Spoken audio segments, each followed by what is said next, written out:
Morning YouTube, Thunburn fishing. Nice early start this morning here in North Queensland. I just want to talk a bit about trailer prep and things to look for and some common occurrences that happen on a standard run-of-the-mill trailer. So our son Matthew, as you know Matthew, you would have seen him in a fair few videos. Matty, owns his Hornet. He had like a bit of a trailer that someone's put suspension in, and we've actually sold it to the bloke who's coming on this trip. But Matty wanted to get something for a bit more long term. We didn't have time to build him a trailer. The sun's just getting me righty at the minute. Their rear, the sun's hitting me in the face, smacking me. Yeah, so I'll get out of the back this way. And yeah, so he wanted to just buy a trailer quickly to get him through the next couple of years, because we just haven't got time to make one before we go, and he works away, we're always busy, and he just didn't want to, we haven't got time to commit to build him a good decent trailer like the Thunburn trailer. So we went down the line of for him just to buy a trailer. He went through a selected few, and about the best you could buy, well, supposedly the best you can buy is about $14,000. Now, $14,000 for a trailer may seem absolutely ridiculous to some people. It is a lot of money, and I just want to go over this trailer that costs $14,000. Is Mackay trailer. It is the KRX series, they call it. It's like the top of the line off-road trailer. He bought it as a base so we can modify off this just to get him through for a couple of years. He may not even be keeping the Hornet. He just wanted to get a trailer. So it's a bit more beef up. We can modify and extend on it instead of having to build one from scratch, which I'm happy to do. Just we don't have time to fabricate what he was after right now. So he forked out the money, and I just wanted to show you, like, this is supposed to be a good off-road trailer that you can buy, sort of pick it up out of the thing, put your boat on it and go. Well, I'm going to show you this trailer. I'm not running the actual brand down or anything like that. I'm just talking about what most trailer manufacturers do to build a so-called off trailer, how piss poor it is. These people, I'm talking about all brands, I'm not picking on this brand, I'm talking all brands do this.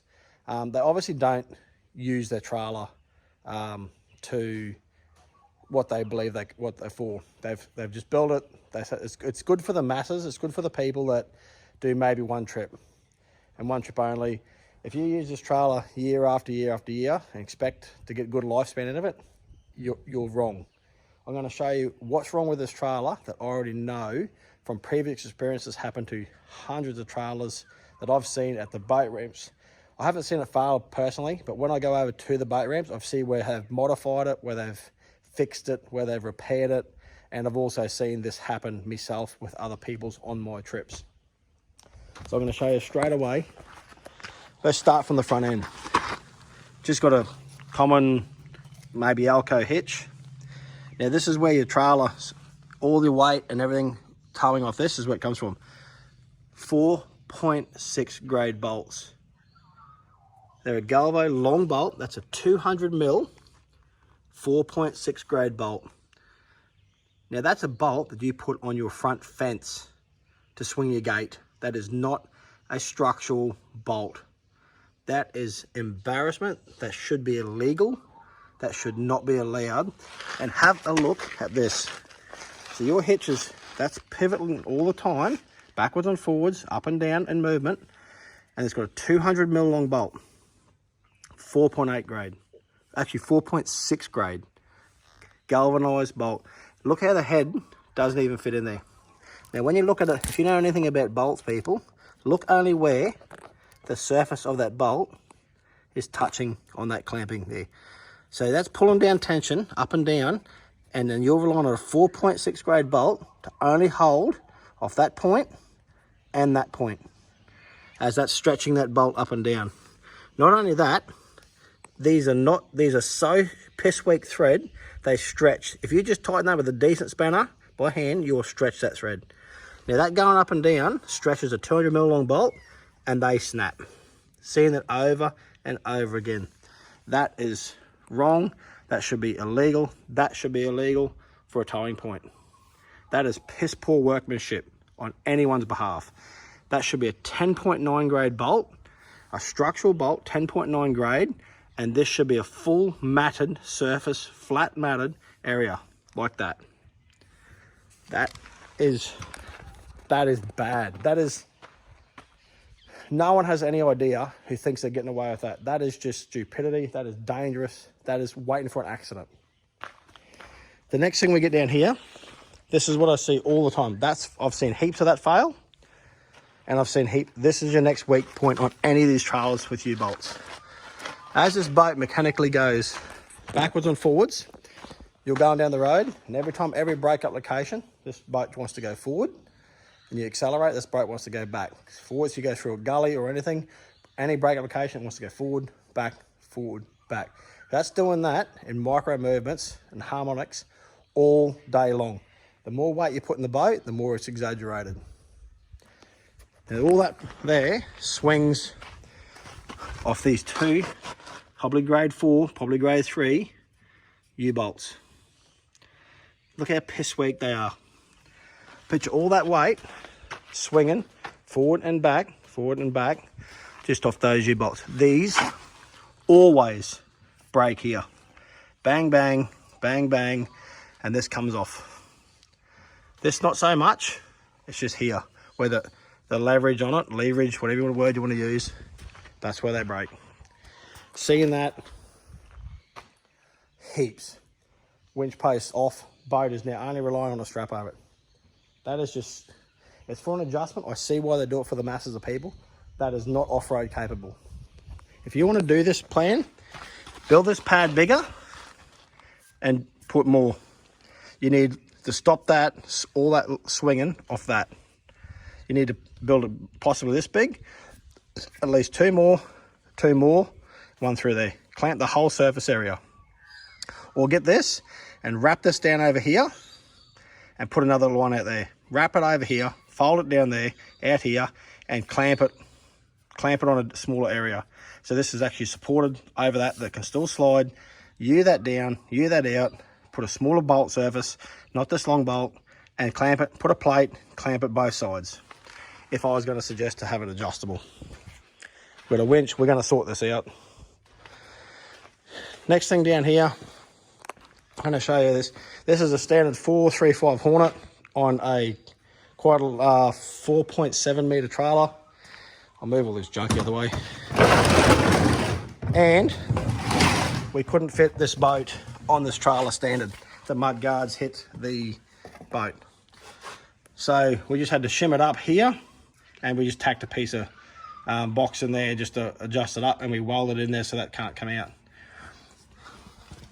So on this trailer,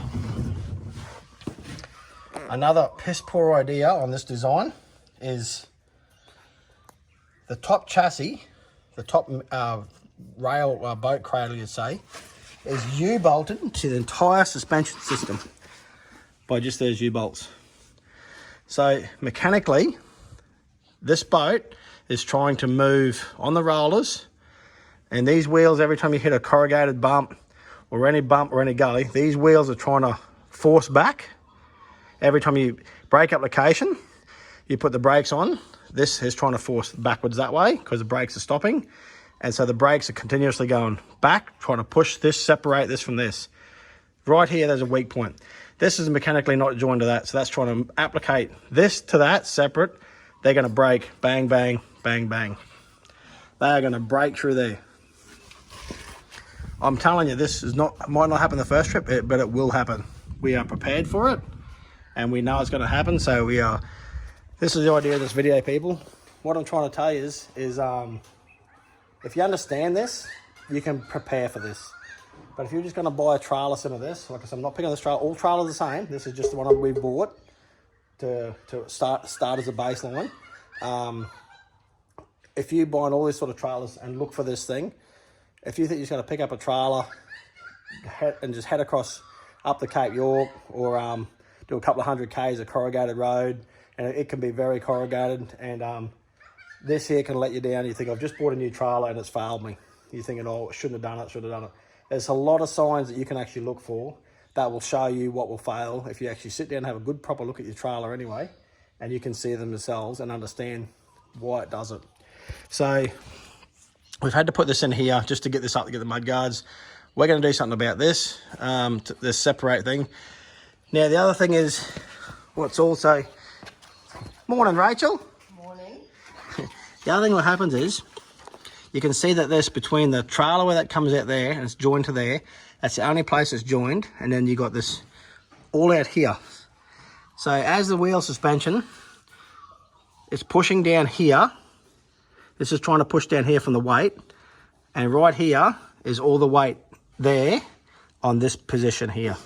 So through here, there's a break point where that's pushing continuously on this area here.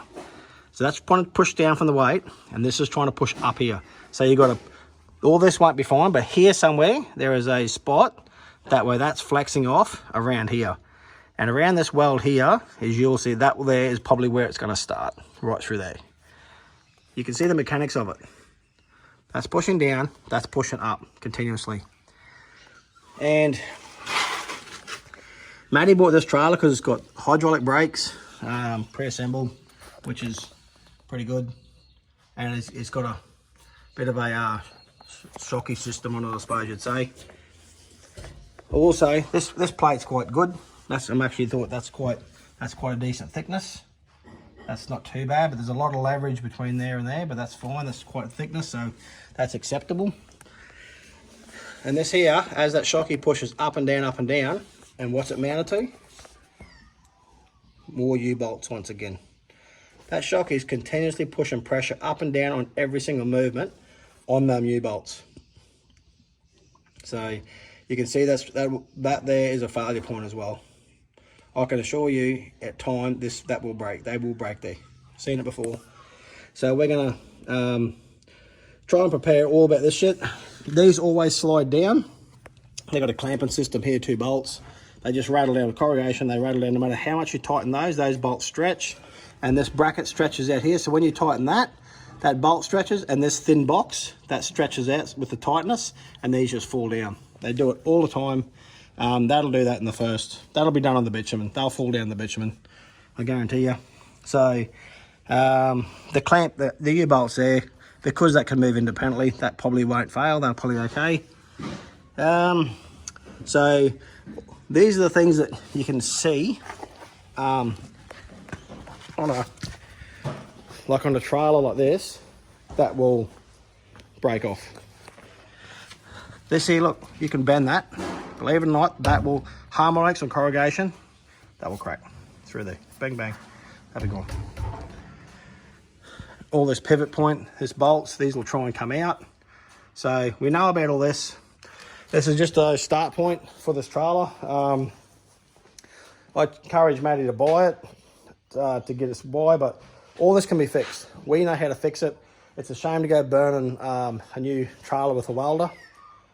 But I tell you what, you're going to have to be burning it with a welder on the side of the road anyway when it fucks up. And if something comes out there and dislodges, punches up through the hull of the boat, gets tangled in your wheel, you're in for a whole lot more drama than welding something a bit of burnt galvo. So, yeah. What else we got going on? And so, Matty's well aware of all the stuff when he bought it. He rang me on the phone, Dad. Showed me all the videos, so this has got the U-bolts here all over it. What do you think? Should we leave it or take it, modify it? What are we doing? I said, look, let's just get it. It cost him the money, 14 grand. But we can weld all that out. We can fix all that up. We can brace that up and get him a pretty good, decent trailer to start with. Yeah, it's made out of quite thin shit. But you got to remember, these people make trailers for the majority of people. So it's fine. Maybe do one trip. Yeah. As they call it, an off-road trailer again. Most people do. And going to here. Now, to me, I don't understand this. They wanted to make the boat lower, so they've offset the axle with a step. Big solid step, and offset it down lower to make the axle lower so the wheels are higher, so the center of the boat can go lower, right? For off-road. I can't even get my hand under there on the ground. Look at that. Hits the U-bolts. That's how much clearance to the ground. an off-road trailer. Now, if you're going through a bit of mud, you're bulldozing that through, or that's hitting every dirt rill you're going down, that's in the dirt. 100%. Oh, that's just on the main road, that's going to be hitting dirt corrugations. I can tell you now, that is in the dirt, dragging at rocks. Some point on the main road. Rocks. Yep. Ruts. So. Wheel ruts. Yep. Hang on, Rachel's going to have her input. Wait till I get up here. Hang on, let's interview Rachel. Up over here, the sun. Righto, they're on your trips with me, and all these trips with this type of thing, what have you seen personally? Where have you seen what you've seen done with trailers like this? Trailers like this from our first trips 30 years ago, was stuck on the side of the road was U-bolts, bearings blowing out, and I'm walking beside it throwing water on it to keep it cool. Cracks, just from not so much overweight, just pure rattling. There's movement, corrugation, it flexes, moves, bounces. These they're not designed as much as they say they are. They're not, and that's with our trailers being off. We built them, but still with only basic sort of stuff. And then just over the years, we just had to keep upgrading to get to where we are now.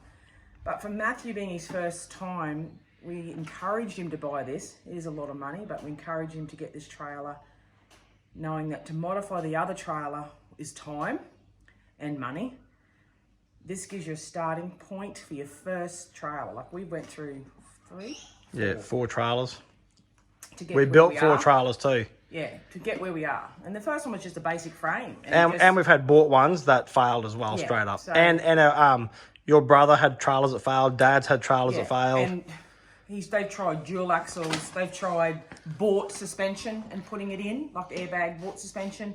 Things fail. U-bolts still crack. Even the independent bought suspension, all crack and they all split. They all fail. So that's why we end up building that. Cost a lot of money. How many years ago now? That was like 20 grand. 2012, I bought that. It cost me 20 grand. Then, but what year is it now? So it's 2012 you would have to nearly double that with the cost of, well, just consumables without any your time and labour.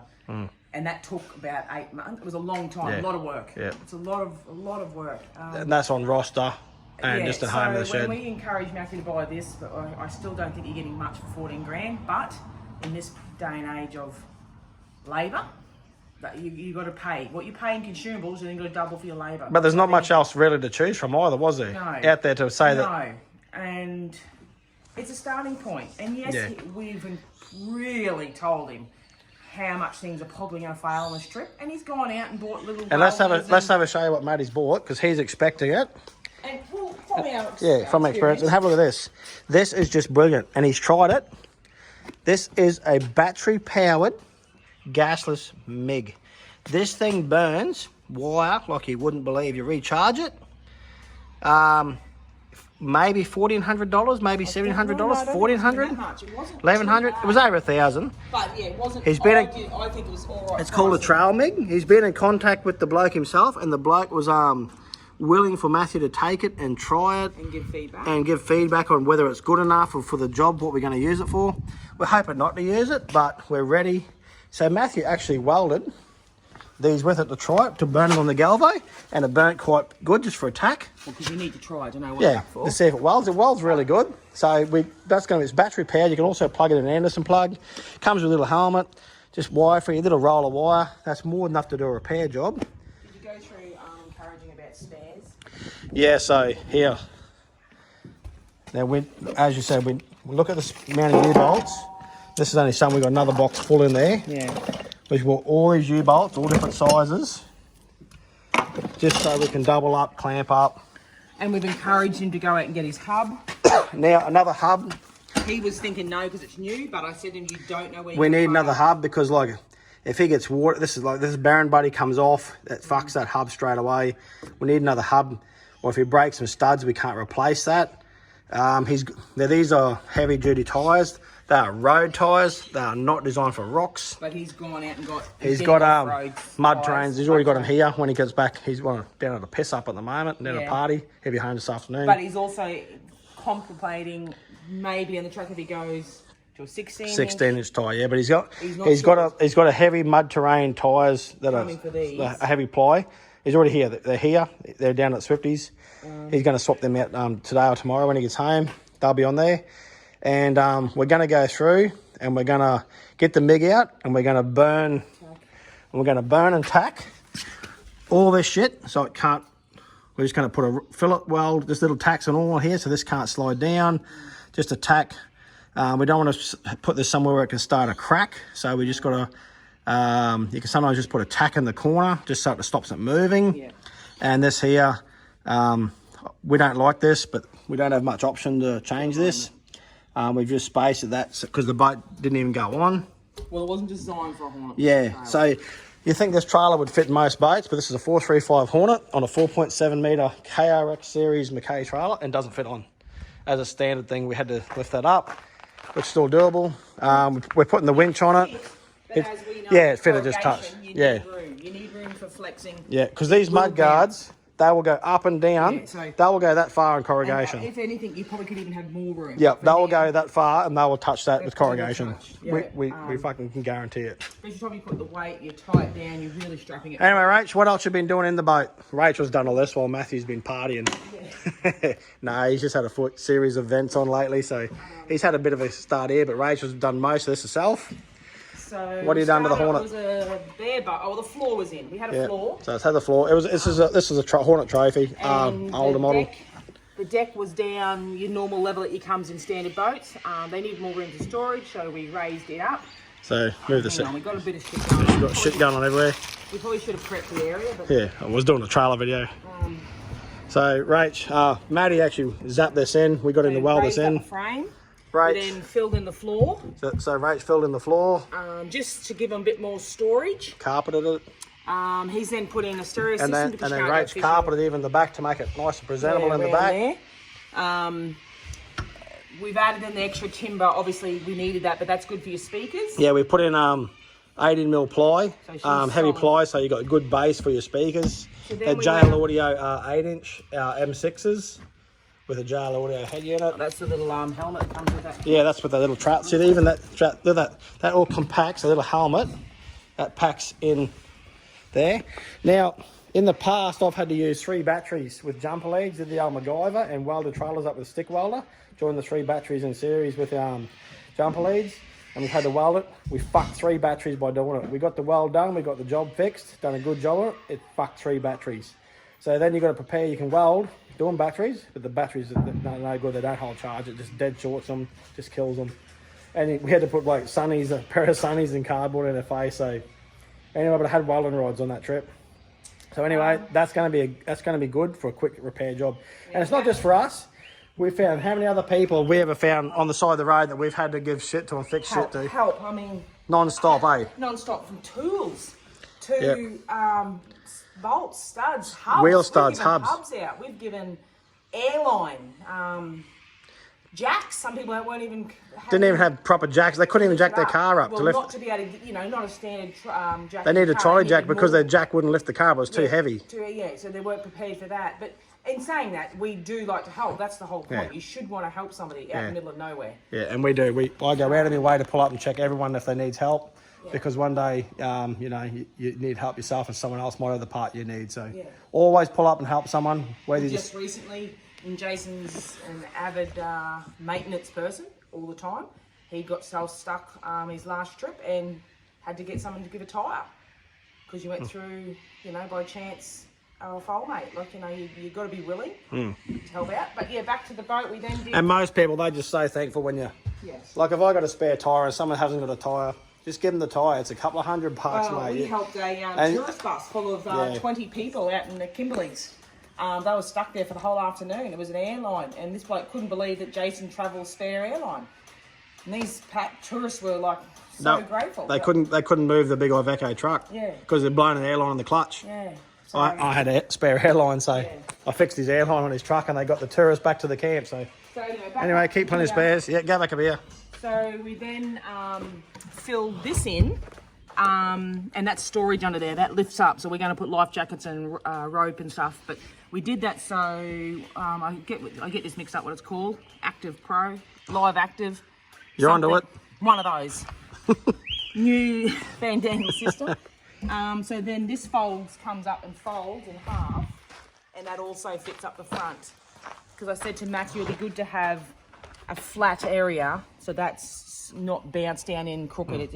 And we carpeted it as well. And these just go on top, so that puts that away for travelling in between destinations. It's all secure. So, yeah. Then inside the boat, I've then made him a rod locker.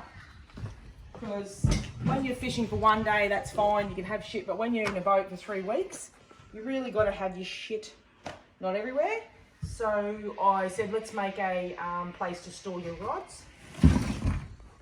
And So you just come up with that. it's only basic, but he was going to put where the rods were just on the side, and I said, why don't we make it so that they're protected with a door.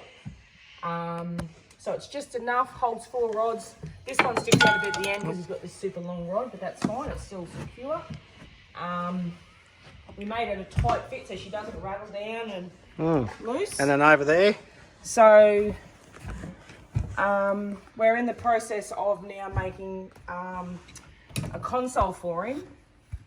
So here's where the old, sander went. Watch that stair don't fall out. Yeah. So the sander's going to now screw through here for extra support. That used to wobble a little through into there. So that'll sit there, the sander. Yep. This here will hang off there. Yep. We've then got his stereo unit. Yep. Head unit, JL Audio. JL Audio.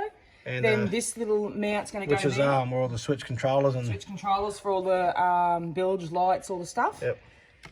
Once we get it all mounted in. And this is going to screw up like that.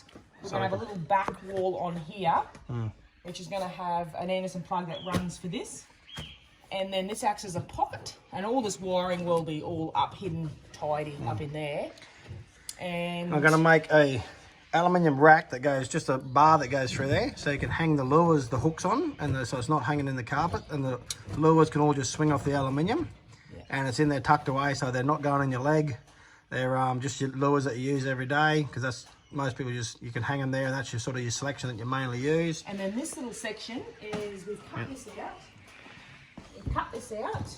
We're going to then screw on aluminium. And because then all your little switches, carpet that in the because these are they need to go into something smaller. We're going to carpet these edges. Haven't finished yet. Yeah. So these switches will go in here. That's a voltmeter. Voltmeters. And one's a voltmeter, and one's an amp meter to see what amps that your fridge and everything's pulling out of your battery. So that's there. Then we're going to have USB chargers. Or volts and amps. So one's for your main battery, and the other ones will be for your the lithium fridge battery and things, so you can see the charge status of your start battery and your fridge battery, and to see how much amps and that's pulling out of it or what does it, so you know when you're charging what the motor's putting back in to the batteries as well. So not just volts but amps as well. So it's just little gauges he bought, so we've got those. handy.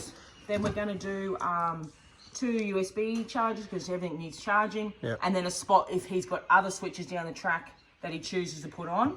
We're thinking about mounting a little light, probably not this one in particular, but something under there that you can then have a slight bit of light in your boat sometimes just at night without having anything too much. And we'll put a drink holder there on the side of that pocket, and a rod holder. And a rod holder. So you can put a single rod standing up, the ones you're ready to use. Then we just got to mount his deck winch, but that's my job to finish off today. Deck winch? Deck wash. Deck wash, sorry. Yep. Anyway, he'll be home today, hungover. Yeah. He's had a couple of big days on it. Anyway, he'll be right. He functions well after a couple of nights of the piss like we all used to when we were young. And we'll be doing solar, righto, battery up. Jump over and give us what we're going on here in the old Thunburn.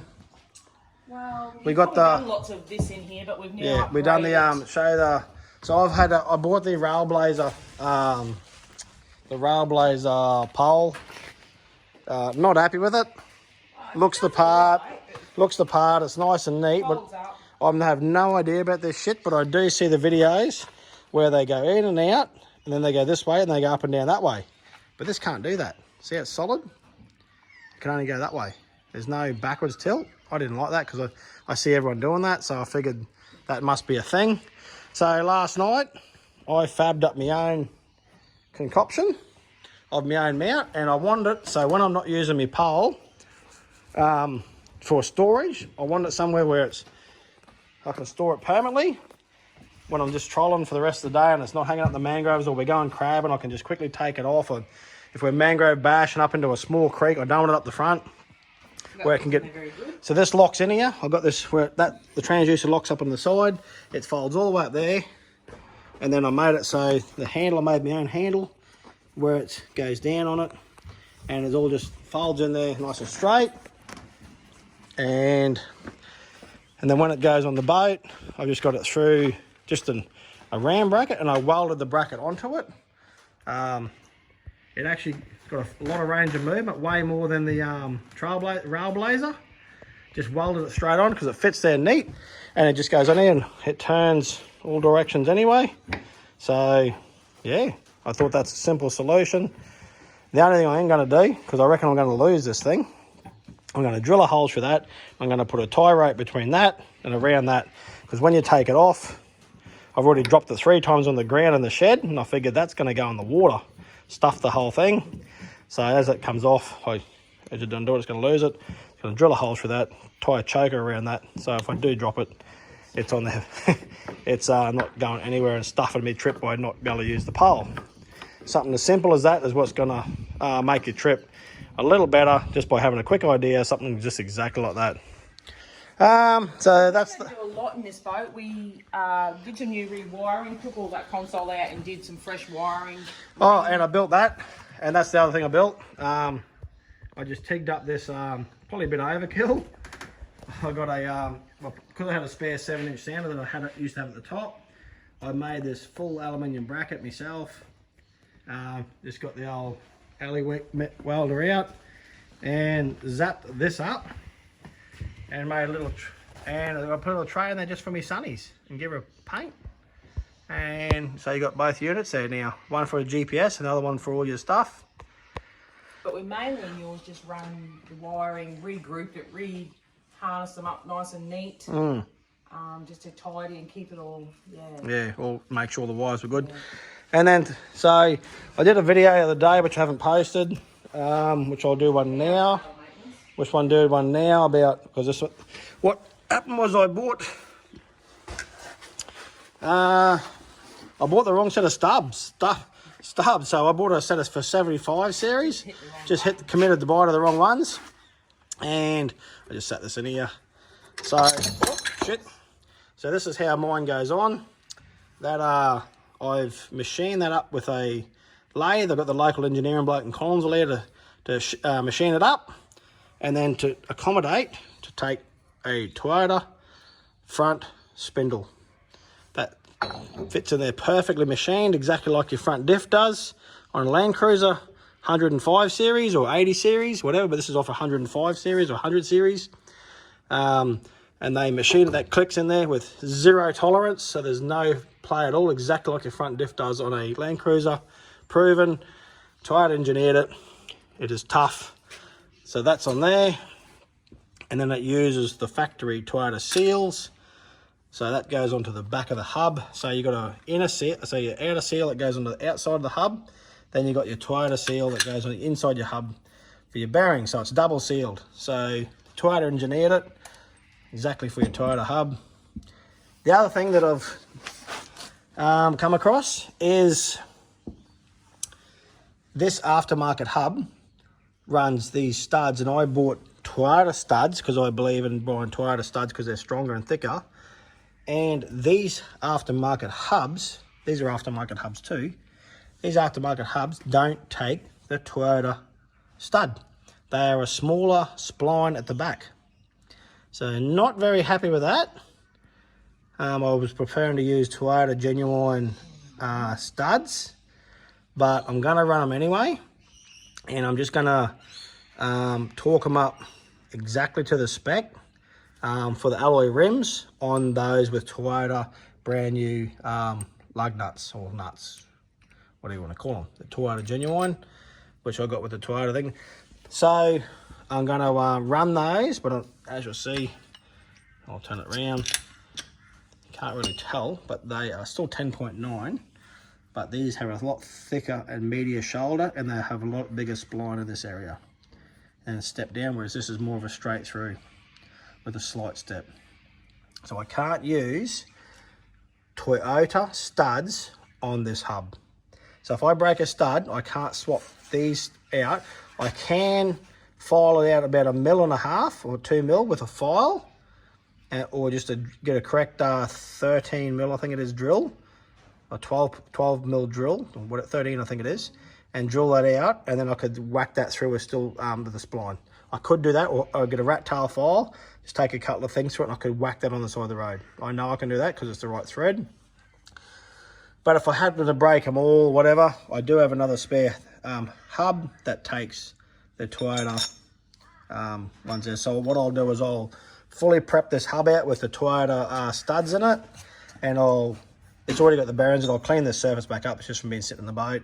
Clean this back up, wrap it in grease again, and get that ready. And I'll put the nuts and everything ready on that to go. So if something happens, I can just swap the whole hub out and swap the whole hub out. As in my last trip, I had that exact one of those. They all broke off. Who knows why? Doesn't matter. It happened. And then lucky enough, I had enough spares to sort that out. And it also, then fucked the rim. So I put the other rim on, and then I didn't tie the caliper up properly. The caliper then dislodged from the corrugation. The caliper went through the tyre, flattened the second tyre. It was a shit show. Learnt me a lesson there. If you've done damage here, don't just zip tie that caliper up. And you can't just remove it because it broke the caliper when it come off. Anyway, hello. We've got a visitor, do we? Yeah, so anyway, that's going together today. They're going to put all this, assemble this back together today. So as you can see, it's all Toyota components. It's all replaceable. So if all this gets old and corroded out, you just throw that in the bin. They're 120 bucks, I think, 120 bucks for a pair. But no, these ones I got from Japan. Oh, they're Japan made. 160 each from Repco. From Repco, but you think, yeah. And I've got another set coming, which I paid 90 bucks for a pair from a spare set, brand new set, 90 bucks. So and they'll turn up here before we go. There'll be a spare set in the trailer. And I'll have all this, everything will be another whole complete set of this hub in the trailer. Everything from spindles. I won't have a caliper. You can get away with no brakes, but all that you can't get away with no wheel. So, and all the bearings, and all the bolts that I run through here are 10.9 grade bolts. They're all exact fit. That's there's no slop in them, there's no play in them. I got it machined out to their 0 tolerance through there, or very small tolerance when I built it, and then use marine grease in here between the seals. So if water contamination gets between the seals, it's used marine grease and it doesn't wash out. And then the hubs are all oil filled, as you probably may be well aware. And last time when I wheel broke, I failed one of these glasses and the oil come out. So what I've done is I've bought another complete one of these, and I'm going to fully weld that up because I haven't got another sight glass at the moment. I'm just going to fully weld that up, and then I can just fill it full of oil, and it can just be a replacement if I happen to break. I didn't realise it. I got caught out last trip.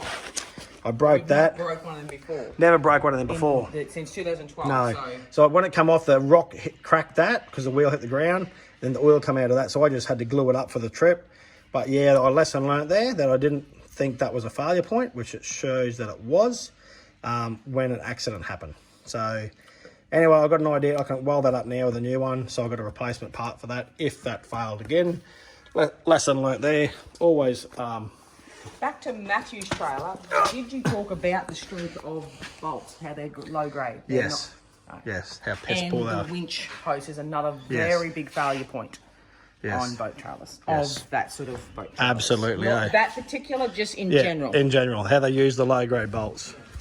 A 200mm bolt. And that's no good to you if you're trying to winch your boat up out of crock-infested water and that's all the same. Or and corrugation. Yeah. But that there, 4.6 grade bolts to hold your towboat on, with that point touching it, and only that point they're touching, is an absolute disgusting. But doesn't even, it's not even like really, look You at that. can't torque a bolt down with only that much surface area. No. And you can't even torque that bolt. It's 4.6 grade. You can't even tighten that with a good spanner. That's terrible. You For can't. an off-road trailer to be designed, that is your toe point. I know. That cops the boof, boof. Gullies, sharp gullies, potholes. Yeah, The impact going through those bolts. it's actually very poorly designed. That is terrible. I can't see how someone would think that that's allowable out of a factory and they're happy with that. Yeah, I don't even see why that is what they've chosen. That to is do. actually, I'm actually embarrassed that someone would even think that's acceptable to sell that out of their shop. Anybody. I don't care whose trailer this is. Anybody. Because they're all, I've seen heaps like that. Heaps. Have a look at like my trailer. You can't buy the Trigg Brothers no more out of South Australia. I've tried. They folded up business. These are, you can still get a replication of one of these now from Mr. Hitches, which we'll probably get to Maddie. It's a replica of one of these, Australian standards. That's a 10.9 grade Caterpillar bolt, which is still 10.9 Caterpillar bolt. But see how it fits in there perfectly thing. It's a shorter throw. It's not a 200 mil bolt going right through. It's shorter throw, and it's tightened up steel on steel with all the correct tension, with a good proper big high quality Caterpillar nut. But there's no room to move. It's not moving. Can't move. It's tightened down onto the surface better. Goes right underneath the bolt head. Even that shouldn't be like that. No. That should be full around there, and it should be a tight fit that clamps down perfectly flat. Fit. Even that's better, but that still should be a full circle around there that you can tighten. But we haven't had a failure point. No. But I believe Matthew probably will. Yeah. So Matthew's already ordered 10.9 grade bolts for this, but yeah. Anyway, he's ordered 200 mil. Trying to put the negative on it, you just don't want to be stuck. Yeah. You're not near a survey. You're not near a mechanical shop. You're 300 or 400 k's in the middle of Whoopal. Yep. You need to be prepared and look at all the failure points. And what happened years ago when we had the Nissan wagon, and I wore that out. Yeah. Remember that? I wore one of these out, people, years ago. This wore through here. All this wore out just from dirt and grease in there on a big trip. Cheap shit hitch. Come off the ball because fuck that. Yep. Guess where that went? Those chains, they're long enough to go back here at your tow bar. Is back here. That's where your tow bar is now, and all that length's under your car. And guess where that went through? To the back of the car, back of the wagon, straight through the back door. Because that there hitch wore out because it was shit hitch. It's just on dirt, grease, wearing as a cutting compound in there, and it just wore it. And like, because we're not going to a caravan park, we're not parked up at where there's 50 other people. We're remote. And so you have to be willing and prepared. What do you do in that case? Yep. Do you just park up your boat and walk away and someone else comes and hooks it up and tows it away when they fix it? Like you have to be super prepared. And the other thing that happens, if you haven't got proper bolts in here, these have got lock nut washers on it. These rattle out as well. They got lock nuts on them. These actually, if they just got normal nuts, they rattle out. Seeing that heaps. Because that locks up in there, holds on one end, and this just rotates off. But they got lock nuts, so that's fine. Anyway, set up like a GoPro or something. Yeah, under the trailer. Really show. That sun's cooking us this morning. In these trailers. Yeah, so on this trip, we'll do a bit of. Hopefully, this trailer has no troubles. We're going to try and prep it as much as we can. From our history from Matthew to pass and on. we'll be. We've got the welder, but we'll be checking the trailer every time we stop for the U-bolts, checking it loose. The U-bolts were already loose over this trailer when we picked it up.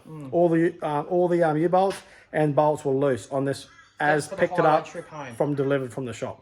Trip home, we went 3 hours on a Bruce Highway. Bruce Highway, but they were loose already, and it hasn't even with no boat on it. They were loose. So anyway, we're going to tighten them all up. Like I said, there's heaps of failure points. We're ready for it. But there's not failure points in anyone's trailer, but yeah, all the brands are the same. It's not this trailer. All brands are the same. It's all about maintenance. Yep. Anyway, half hot out there in the sun today. Yeah, she's warmed. Yep. What's the time? 8 o'clock. Yeah. Might be time for a drink. Okay, we're going to get some work done today. I'm going to post this video up and a little bit where Rachel was fixing the stuff up previously to this. She's been a busy girl. We've all been busy, but I was videoing her doing some work, so I'm going to post it onto the video where the whole thing just added on, make it content out of it. Thanks for watching, everyone, for trailer maintenance, for trailer prevention, Yeah, failure prevention. No, what's the word? To be prepared for failure. Yeah, and you don't want it to be failure. But if you're prepared, it won't ruin a trip. Instead of being stuck for 3 or 4 days driving back somewhere, you might be stuck on the side of the road fixing it yourself for half a day and still get to go fishing. We had on one trip to Weep on a motorbike trailer. We had to drive back on a Sunday. We had to park our trailer, then you got to unhook it. Someone's got to stay with all your gear. We had to go into Weeper. Lucky we were only 40k out when this failure happened. And 40k's out of Weeper still took us the whole day. Yeah. In, out, running parts, around to the shops, see who had it, what we could get. A whole day. And wasted. That's Weeper, but it still took 40k's out of a town that has spares. Yeah. And if you've got to drive 250k's back to somewhere to get spares, then 250k's back, fuel, extra. Do you have fuel? Did you get the right part? Have they got the part? Are you wasted? Can you get a part? Try and take what you need, eh? Please, everyone, just go over your stuff, see what you need, prepare yourself for it. And even if you haven't got everything, you've had a go preparing, well, at least you've had a go. And even if you don't use it, that's good. Yeah. But you know that you have it. Someone else that you come across. Be able to help somebody and someone else that you come across might need it. So. And who wants to ruin a holiday? Anyway, people, thanks for watching, and I hope you enjoy.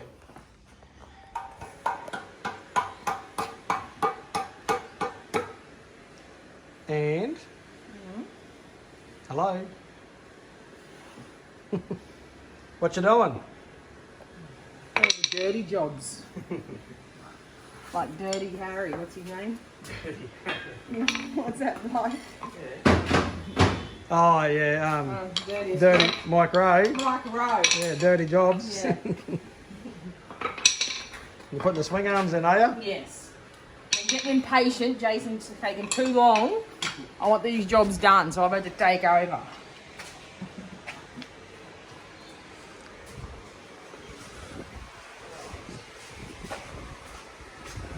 See what Matthew's doing.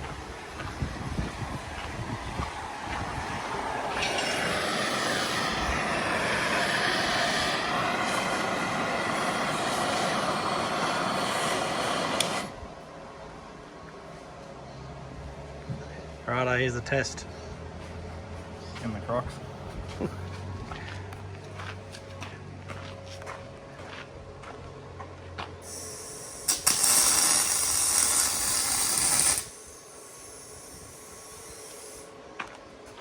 How'd it go? It's alright. It's alright, that'll do the job. Just a bit short, but... Yeah, a little bit short, blew it out. Put a bit on. Tack the out corners.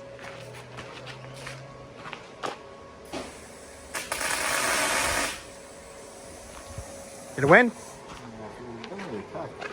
Hey? Yeah. Yeah, should be right. Not too Should bad. hold. Should hold. Good enough for what we're doing. Spotlight mount. And we got underneath too. We got the console all back in. Mounted the light up. Got the sounder in. All done today. All the beads turned up. And there. Shit everywhere. Righto. All action. Dunburn HQ. Show my wiring work. Oh yeah, Rachel said show them the wiring work. She wired all this up. So we got that wired in. And she's got all the wire running there. It took a fair few hours tidying all the wires up to this in there. You can't really see it. This is all wired up with a switch now. Turn the module on. So I don't have to have it running all the time. Just with a master key. Off. For the unit there. All going good.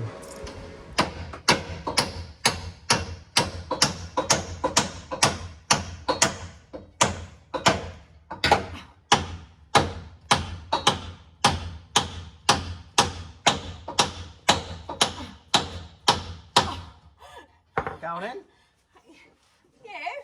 It's just a bit awkward. Should I rattle it from here? Yeah. Get the rattle going right now. In the 30mm. Or can you pass it all up? This one. I'll go for this one, yeah? Yeah.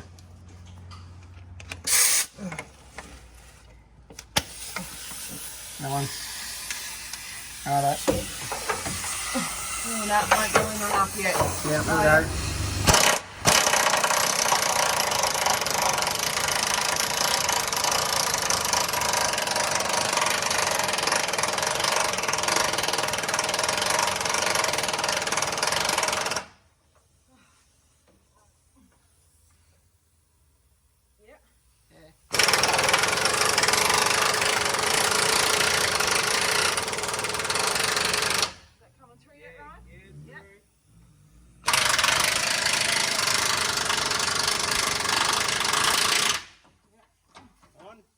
Need the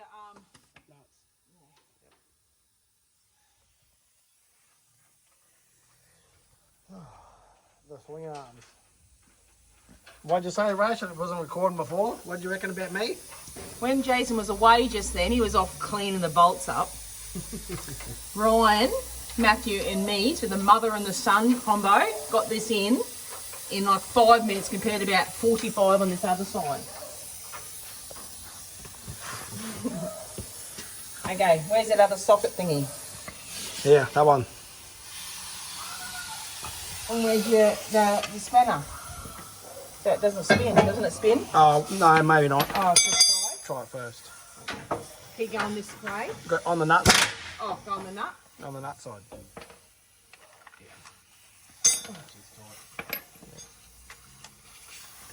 You might have to do it, Lionel. Yep, right, hang on. Spin him again.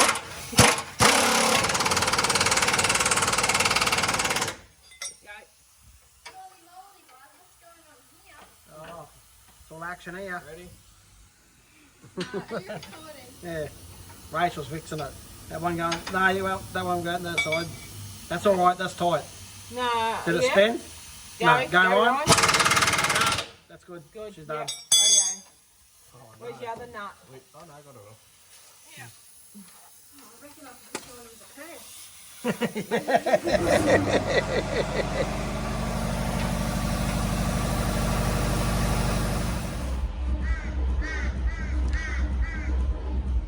Why are they not flat? Do you want this one flat? Yep.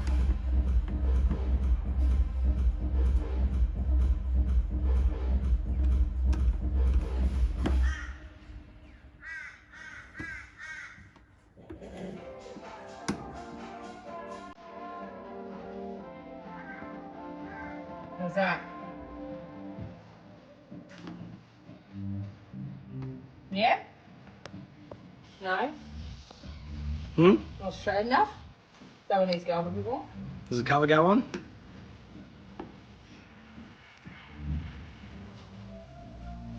Cover fit? Can you find me the spanner for that so I can tighten that up, please?